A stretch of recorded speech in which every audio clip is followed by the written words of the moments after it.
नमस्कार, मैं दीपक शर्मा और मेरे YouTube मंच पर आपका स्वागत है।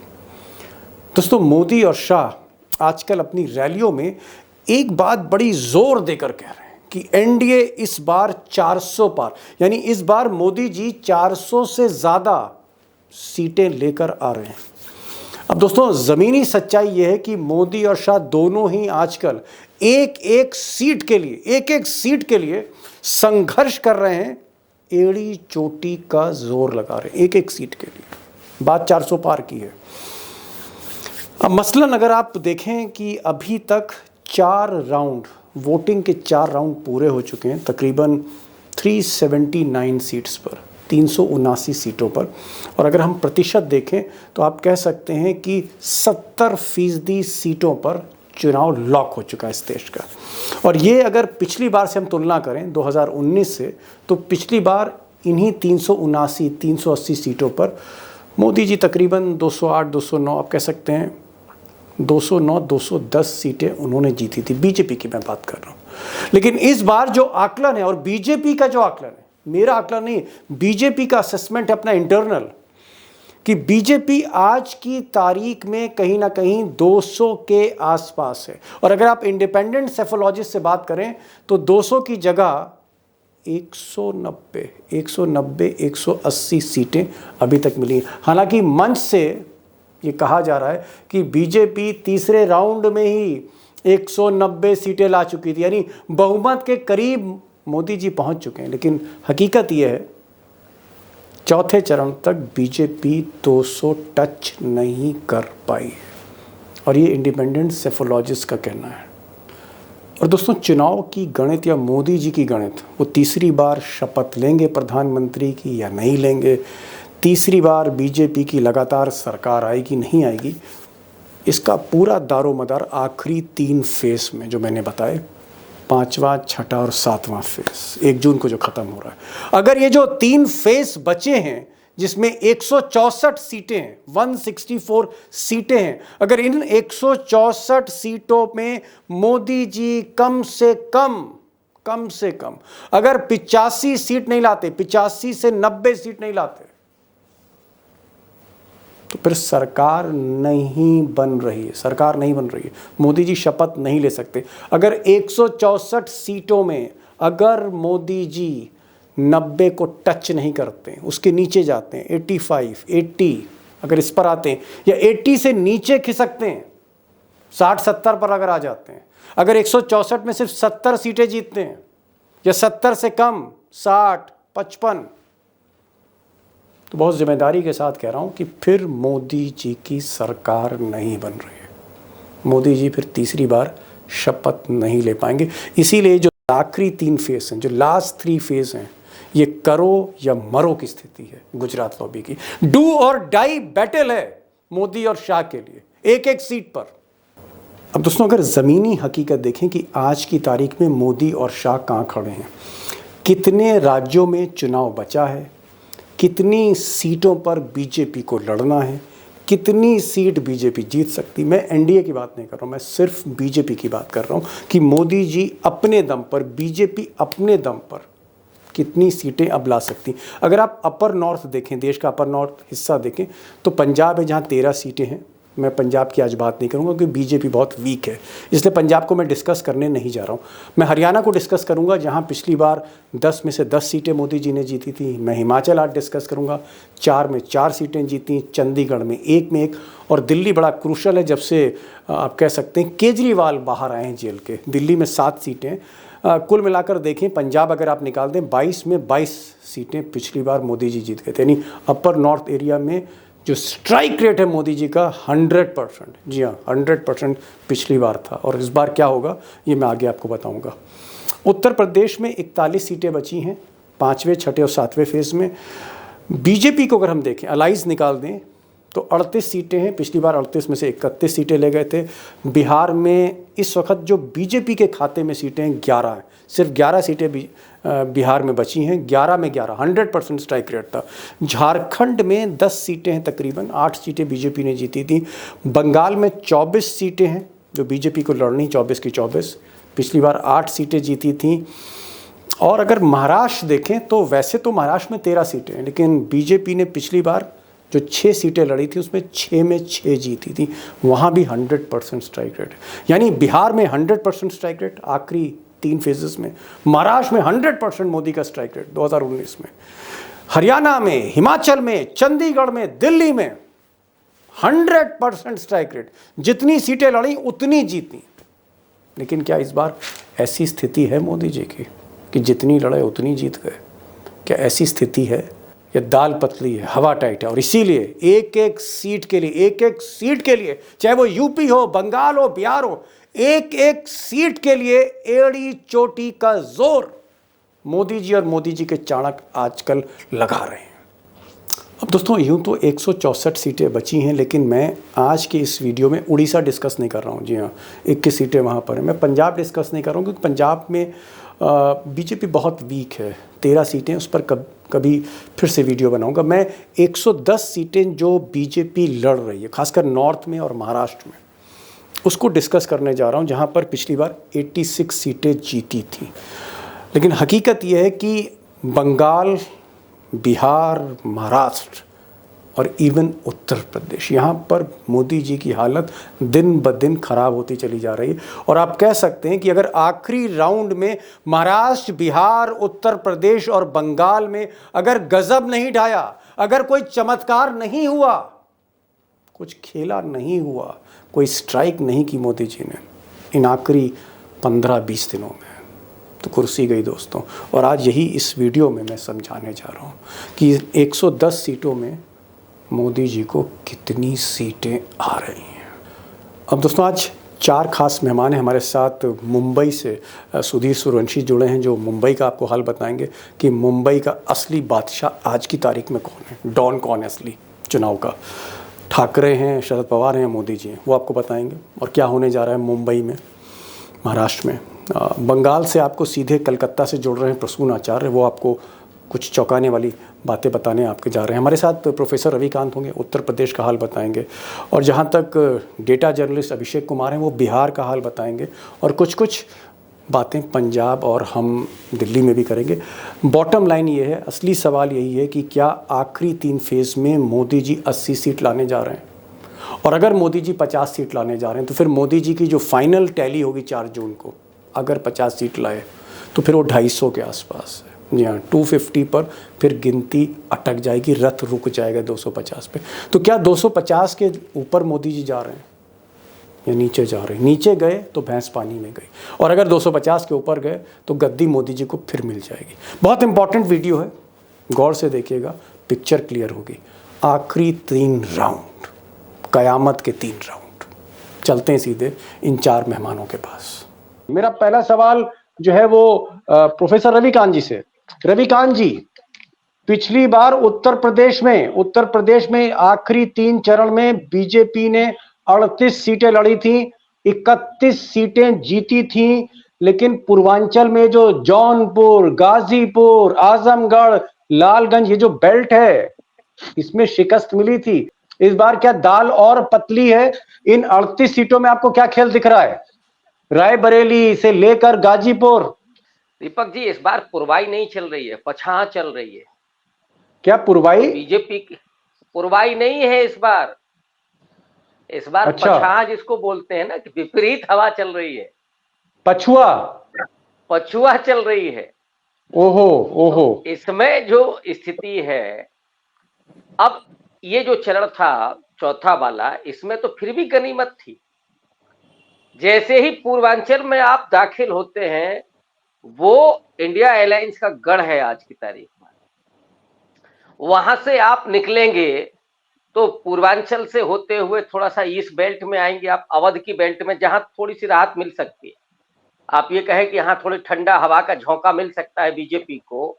लेकिन फिर जैसे ही पश्चिम की तरफ आप चलेंगे, बुंदेलखंड तक, बुंदेलखंड एकदम बदला हुआ है। चारों सीटें बीजेपी की फंसी हुई हैं। बल्कि मैं अगर ये कहूं कि बढ़त पर इंडिया एयरलाइंस है, तो इसमें कोई अतिशयोक्ति नहीं है।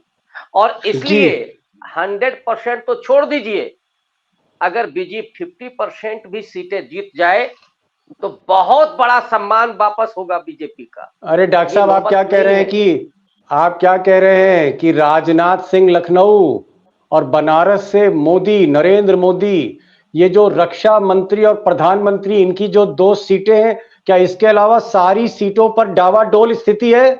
डमरू बज रहा है बिल्कुल बीजेपी का। एकदम एकदम एकदम। और उसकी वजह है, उसकी केमिस्ट्री पूरी है। हम सब लोग डिस्कस करते रहे, पूर्वांचल में आपका यादव बेल्ट है, मौर्य बेल्ट है, कश्यप बेल्ट है। दलितों में अब मायावती का जो कम हुआ है आकाश आनंद के जाने के बाद, वो जाटव वोट भी इंडिया अलायंस की तरफ जा रहा है। और इधर राहुल गांधी की वजह से जो केमिस्ट्री असली बनी है, वो राहुल गांधी की वजह से। सपा इतना मजबूत नहीं होती, लेकिन कांग्रेस के आने से ये हुआ कि जो ईबीसी वोटर है, अति पिछड़ा है, वो महंगाई और बेरोजगारी से बहुत ज्यादा पीड़ित है। और राहुल गांधी ने जो जाति जनगणना का सवाल उठाया, जो आरक्षण को बढ़ाने की बात की, जो उम्मीदें बनी, उससे वो लौट रहा है। दलित तो संविधान पर वोट कर रहा है, उसका इस समय और कोई दूसरा एजेंडा है ही नहीं कि संविधान बचाना है तो एंटी बीजेपी वोट करना है, बस आंख बंद करके ये चल रहा है। तो इसलिए मैं कह रहा हूं कि ये पछाड़ है, ये पछुआ चल रही है। और इसमें बीजेपी का सूप बड़ा साफ कहना थोड़ा सा मुझे अटपटा लग रहा है, लेकिन हालत लगभग ऐसी ही। एक चीज और डॉक्टर साहब पूछना चाहूंगा, भी और लोगों के पास मैं जाना चाहता हूं, एक्सपर्ट्स के पास। एक चीज मैं आपसे पूछ रहा हूं, मैं आपसे राजनाथ सिंह के बारे में नहीं पूछ रहा कि राजनाथ सिंह लखनऊ से लड़ रहे हैं क्या होगा। मैं मोदी जी जिन्होंने आज नामांकन भरा बनारस में, मोदी जी के बारे में आपसे नहीं पूछ रहा हूं। मैं राहुल गांधी के बारे में भी नहीं पूछ रहा हूं। मैं आजमगढ़, जौनपुर, गाजीपुर, घोसी, लालगंज, ये जो सीटें हैं, डोमरियागंज वगैरह, उन पर भी नहीं पूछ रहा हूं। मैं सिर्फ एक सीट पर बड़ी ईमानदारी और दिल से आपका जवाब चाहता हूं डॉक्टर साहब, क्योंकि उस सीट को जितना आपने समझा किसी ने नहीं समझा, और वो सीट है अमेठी की। क्या ये बताइए, स्मृति ईरानी मोदी शाह के बाद तीसरी सबसे बड़ी ताकतवर शख्सियत बीजेपी में, जिनके आप कह सकते हैं सिर्फ नाम से ही जो है चिराग जल जाते, रोशन हो जाते, वो जो स्मृति ईरानी है, क्या वो राहुल गांधी के पीए, पर्सनल असिस्टेंट, माफ कीजिएगा, सहयोगी कह लीजिए, क्या राहुल गांधी के सहयोगी से स्मृति ईरानी को चुनौती मिल रही है? मुझे अमेठी का जरा आप बैरोमीटर चेक करके बताइए। दीपक जी, जो केएल शर्मा है वो 60,000 वोट से जीतने की स्थिति में है आज की तारीख में। किशोरी लाल 60,000, यस। अगर राहुल गांधी जितने वोटों से हारे थे, 50,000 वोट से हारे थे, स्मृति ईरानी आज की तारीख में 60,000 वोट से पीछे हैं। और मैं सुनी सुनाई बात नहीं कर रहा हूं, मैं ग्राउंड पर जा करके, और वो आश्चर्यजनक इसलिए है जो आपको लग रहा हो, क्योंकि ब्राह्मण वोट, अब वो केएल शर्मा जो है ना, पंडित केएल शर्मा है वहां, तो ब्राह्मण वोट बैंक में वो पूरा सेंधमारी की है इस बार। कांग्रेस का वापस आया है वो वोट बैंक, तो था तो कांग्रेस का ही। इसके अलावा बनिया वोट आया है कांग्रेस के पास, ठाकुर पैसिव, वो साइलेंट है, यस। और उस पर डिस्कशन हम लोग कर चुके हैं कई बार, क्यों है ये सबको पता है। नहीं तो आप क्या कह रहे हैं कि बदली हुई? नहीं, आप क्या कह रहे हैं कि मोदी जी ने सारी ताकत अमेठी में झोंक रखी है। मोदी जी की सारी ताकत झोंकने के बाद किशोरी लाल राहुल गांधी के सहयोगी, मतलब राजा छोड़िए, राजा अपने प्यादे से पिटवा रहा है स्मृति ईरानी को। यस, दाव खेल दिया है। और स्मृति ईरानी वो कह चुकी है, हालांकि अब हम हारेंगे भी तो भी मंत्री बनेंगे, लेकिन इस बार देखना है कि वो हार नहीं है और मोदी जी जीत रहे कि नहीं जीत रहे, अब इस पर देखना जी। अमेठी निकल चुकी है हाथ से, आज की तारीख में निकल चुकी है जी। मैं आ रहा हूं डॉक्टर साहब, आपके पास आ रहा हूं, फाइनल कमेंट आपसे लेना है। मैं अभिषेक के पास भी आऊंगा, प्रसूनदा। एक छोटा सा सवाल मैं सुधीर सूर्यवंशी से जिसे करना चाहता हूं, और मैं जान रहा हूं बंबई के जो पत्रकार है बड़े बिजी होते हैं सुधीर भाई, सिर्फ ये बता दीजिए, महाराष्ट्र में जो आखिरी राउंड है, अब 20 तारीख को आखिरी round, the last chance for mister Modi. 6 सीटें हैं, 6 सीटें, वैसे तो 13 सीटें हैं महाराष्ट्र में, 13 में से 6 में पिछली बार मोदी जी लड़े थे 6, और 6 में 6 जीत ली थी। सुपड़ा साहब 100% स्ट्राइक रेट मोदी जी की पिछली बार महाराष्ट्र में थी लास्ट राउंड में। मैं ये कह रहा हूं कि ये 6 में 6 सीटों में क्या होने जा रहा है?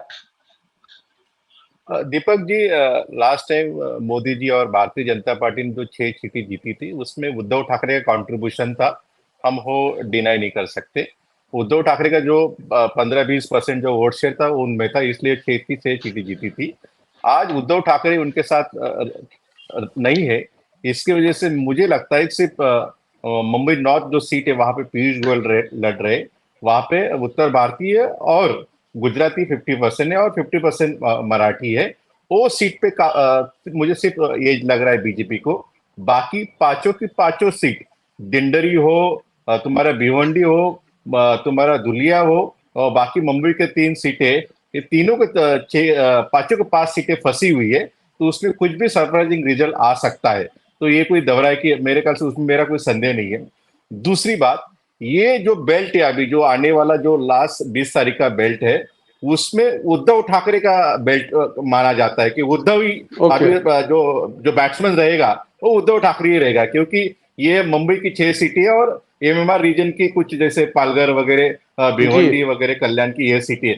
तो उद्धव के अगेंस्ट में मोदी शाह जैसे मराठी वर्सेस गुजराती जैसे वो बाइनरी बनाई जाती है, वैसे वो बाइनरी मेरे ख्याल से जो विदर्भा से शुरू हुआ वो आते आते बम्बई में आ गया है, और उद्धव वर्सेस मोदी शाह ये बैटल अपने को हमको देखने को मिलेगी। सुधीर जी, जो असेसमेंट है, क्या आप सिर्फ 1 सीट दे रहे हैं मोदी जी को या 1 से ज्यादा सीट दे रहे हैं?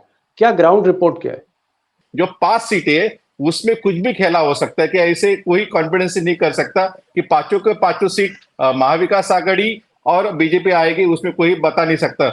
मेरे ख्याल से तभी भी जब बम्बई की सीट है उसमें काफी एडवांटेज उद्धव ठाकरे के साथ है, क्योंकि यहाँ पे मैं आपको बता देता, मामू फैक्टर चल रहा है बम्बई में। मामू फैक्टर, मामू यानी कि क्या, मराठी और मुस्लिम फैक्टर। जैसे विदर्भा में डीएम का फैक्टर था, 3M मराठवाड़ा में था, वैसे ही मुंबई में मामू फैक्टर चल रहा है। मुस्लिम और मराठी एक साथ हो गए। प्रोफेसर साहब ये कह रहे हैं कि पिछली बार 6 में 6 सीटें जीती थी मोदी जी की, 100% स्ट्राइक रेट थी आखिरी राउंड में। और सुधीर जी जो एक एक्सपर्ट है महाराष्ट्र के, ये कह रहे हैं कि मैं सिर्फ पीयूष गोयल की सीट दे सकता हूं, बाकी सारी सीटें फंसी हुई हैं। तो इसको हम क्या माने कि उद्धव ठाकरे ने डॉक्टर साहब अल्टीमेटली मोदी और शाह इनका रथ फंसाया नहीं, धसा दिया है मुंबई के रेत में, चौपाटी में धस गया रेत में मोदी जी का रथ। अब कुछ दिनों के बाद निकल भी जाएगा वो पहिया। ओहो, उसकी वजह 2 सबसे ज्यादा जो मजबूत वजह है। एक तो गुजराती बनाम मराठी जो मसला है, सारी कंपनियां उठा करके मोदी जी ले गए।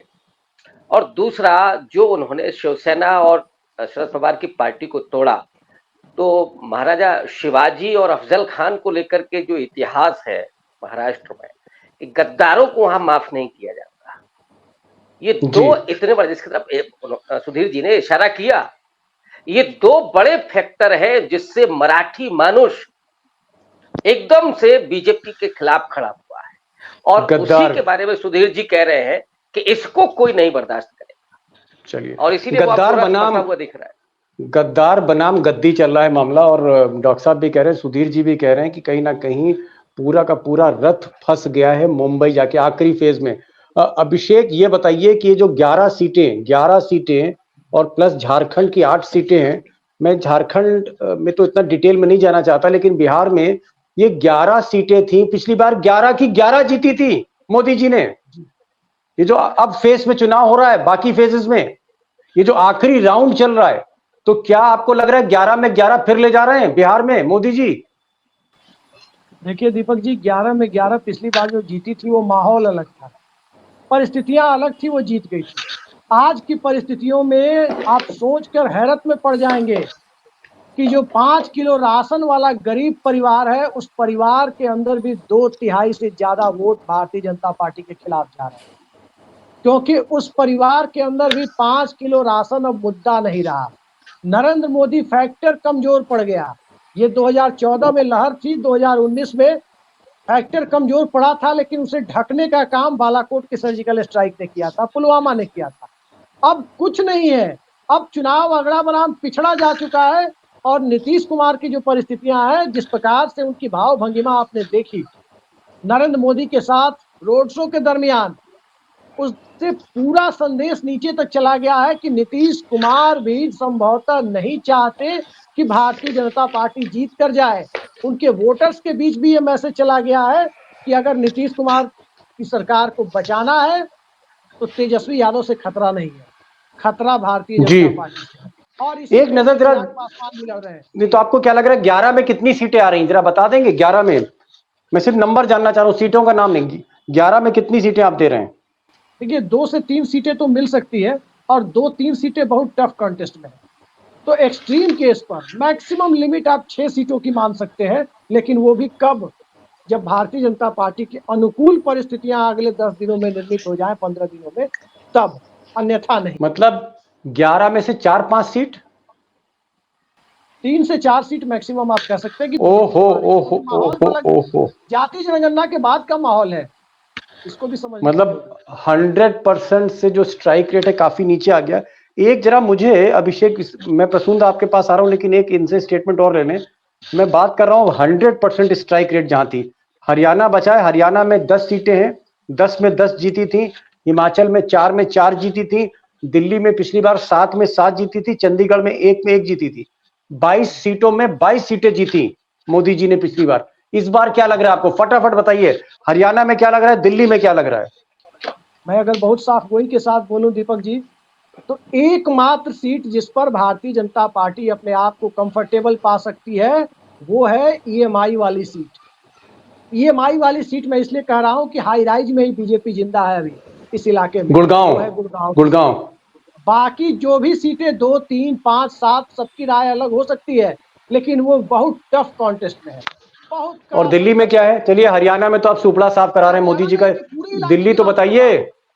दिल्ली दिल्ली में भारतीय जनता पार्टी की सेफ सीट कौन है जहां बीजेपी 100% चुनाव जीत रही है, ये बता पाने की स्थिति में मैं नहीं हूं। ये दिल्ली की हकीकत है। आम आदमी पार्टी और कांग्रेस के गठबंधन के बाद, जीएसटी और ओल्ड पेंशन स्कीम के मुद्दे के बाद, केजरीवाल की गिरफ्तारी और रिहाई के बाद, मनीष सिसोदिया के लगातार जेल में रहने के बाद, जो हिमाचल और बता दीजिए, हिमाचल और बता दीजिए, 4 में से 4 सीटें जीती थी।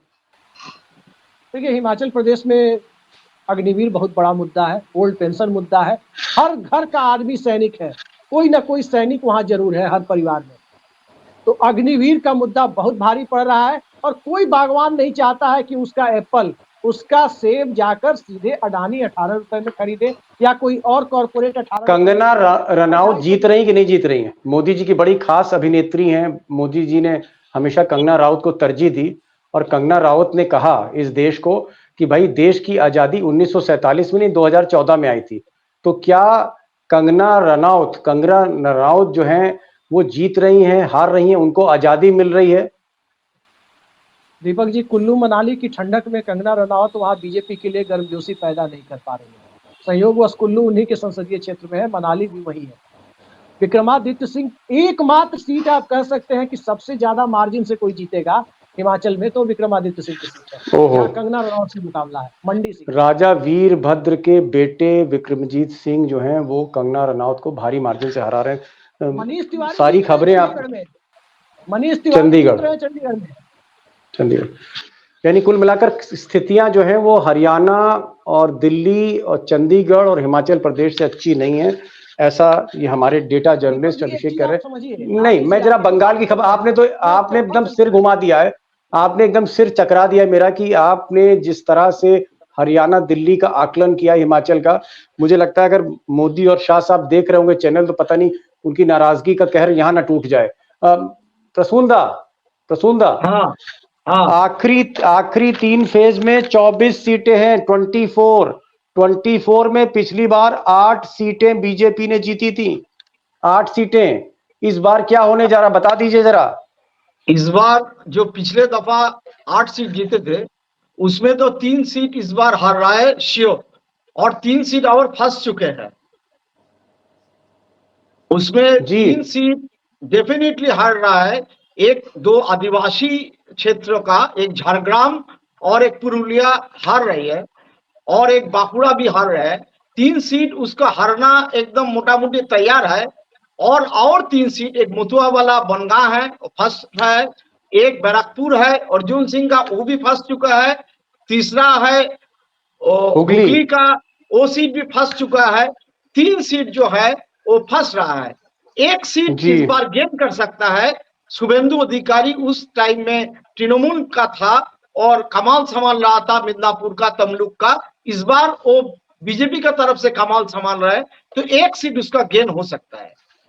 तो फाइनल टोटल क्या, आखिरी राउंड में जो 8 सीटें जीती थी, इस बार कितना लग रहा है? 24 में से कितनी सीट जीत सकती है बीजेपी इस बार? 4-5 से ज्यादा, तो 4 या 5।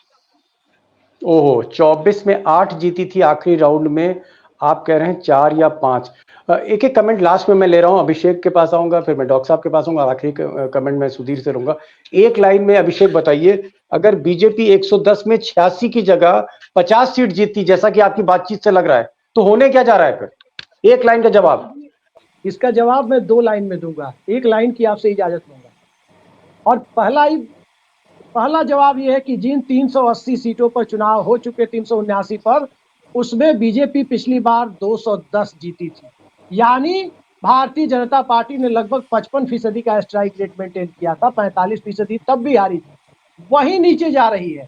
तो बची हुई सीटों में जो 90-92 है, जिसमें 86 का जिक्र आप कर रहे हैं, वहां भारतीय जनता पार्टी कितना नीचे जा रही है, ये यूपी, बिहार, महाराष्ट्र और हरियाणा, हिमाचल के आंकड़ों से, बंगाल का आंकड़ा दादा दे रहे हैं, उससे साफ दिखाई देता है कि भारतीय जनता पार्टी 40 से 50 के बीच मुझे लग रहा है कि आती हुई दिखाई दे रही है। और वो तब जब उत्तर प्रदेश बचा रहा है, उत्तर प्रदेश में 4-5 से ज्यादा का लॉस नहीं हो रहा है तब। जी, नहीं हो रहा है, यानी भैंस पानी में जा रही है। आप कह रहे हैं कि 250, 260, 210 और ये 50 जोड़ लें तो कहीं ना कहीं गिनती 250, 255 पे रुक रही है। डॉक्टर साहब, ये गिनती 250, 260 पे रुक रही है, जब दिल खोल के आप सीटें दे रहे हैं। होने क्या जा रहा है? आपको लग रहा है 250 से भी नीचे आने जा रहे हैं मोदी जी? 250 से तो काफी नीचे आने जा रहे हैं, क्योंकि यूपी और बिहार, ये 2 राज्यों पर टिके थे मोदी जी, और उसमें भी खास करके यूपी में 75 का उनका टारगेट था। लेकिन स्थिति मुझे 35 के ऊपर नहीं लग रही है बीजेपी की। 35 के ऊपर नहीं लग रही, 35। सुधीर जी, लास्ट कमेंट, एक लाइन में आंसर। क्या बैंड बजने जा रहा है महाराष्ट्र में मोदी और शाह का?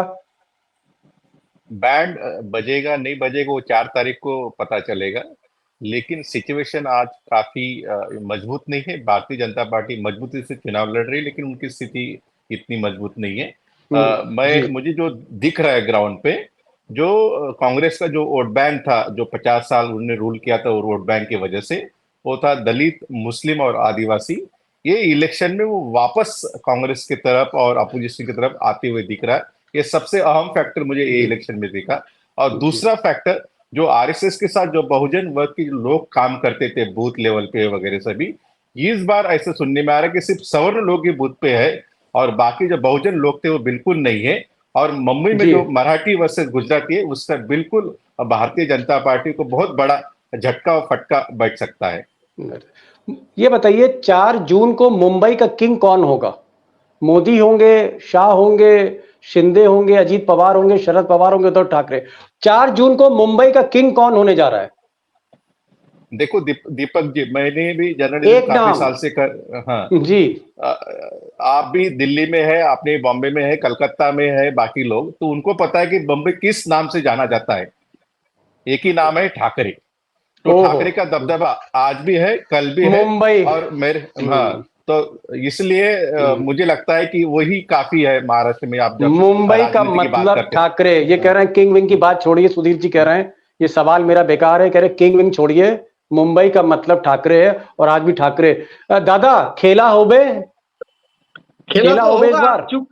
चूंकि लक्ष्मी भंडार जो ममता बनर्जी ठीक चुनाव का पहले डबल कर दिया और अभी बीजेपी को पहले क्रिटिसाइज किया और इसके बाद बोल रहा है जो हम लोग आएगा तो दुगुना देगा, 1000 की जगह 2000 देगा, 3000 देने के लिए वादा कर रहा है।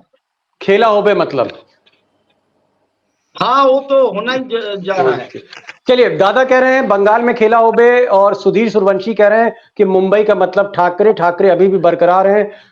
और प्रोफेसर साहब कह रहे हैं कि मुझे तो लग रहा है कि 50 सीट छोड़िए, आखिरी राउंड में 35 सीट मिल जाए तो बहुत बड़ी बात होगी। और सबसे बड़ी बात अभिषेक कह रहे हैं कि ये जो आखिरी राउंड है, ये एक तरह से मोदी जी के लिए सबसे बड़ी चुनौती है। इस चुनौती को अगर मोदी जी ने पार नहीं किया तो 272 का आंकड़ा नहीं छू पाएंगे। करो या मरो की स्थिति है, डू और डाई बैटल है ये। 20, 25 और 1 3 तारीखें नोट करिएगा दोस्तों, 20 मई, 25 मई और 1 जून। अभिषेक कह रहे हैं, डेटा जर्नलिस्ट कह रहे हैं, डू और डाई बैटल फॉर मोदी और शाह। प्रोफेसर साहब आप आए, प्रसूंदा आप आए, सुधीर जी आप आए और अभिषेक जी आप आए। बहुत बहुत शुक्रिया, बेबाकी से बातचीत हुई। Thank you so much for joining this programme.